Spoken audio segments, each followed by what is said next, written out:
আগামী ২৪ ঘন্টায় দেশের ২ বিভাগে ২ ডিগ্রি পর্যন্ত তাপমাত্রা কমতে পারে বলে জানিয়েছে বাংলাদেশ আবহাওয়া অধিদপ্তর। সোমবার বাংলাদেশ আবহাওয়া অধিদপ্তরের আবহাওয়াবিদ মোহাম্মদ হাফিজুর রহমানের দেওয়া পূর্বাভাসে এ তথ্য জানানো হয়েছে। পূর্বাভাসে জানানো হয়েছে মঙ্গলবার সকাল ৯টা থেকে পরবর্তী ২৪ ঘন্টায় অস্থায়ী আংশিক মেঘলা আকাশ সহ সারা দেশের আবহাওয়া শুষ্ক থাকতে পারে। শেষ রাত থেকে ভোর পর্যন্ত দেশের কোথাও কোথাও মাঝারি থেকে ঘন কুয়াশা এবং অন্যত্র হালকা থেকে মাঝারি ধরনের কুয়াশা পড়তে পারে।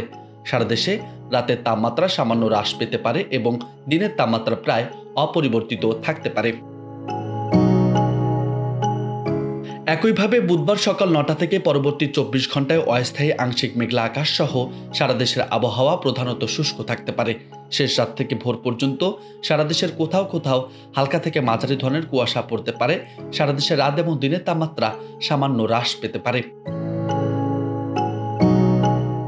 এদিকে রংপুর এবং রাজশাহী বিভাগে দিনের তাপমাত্রা ১ থেকে ২ ডিগ্রি সেলসিয়াস পর্যন্ত কমতে পারে এবং তা দেশের অন্যত্র সামান্য হ্রাস পেতে পারে। এছাড়া আগামী ৫ দিনের মধ্যে আবহাওয়া পরিস্থিতি সামান্য পরিবর্তন হতে পারে।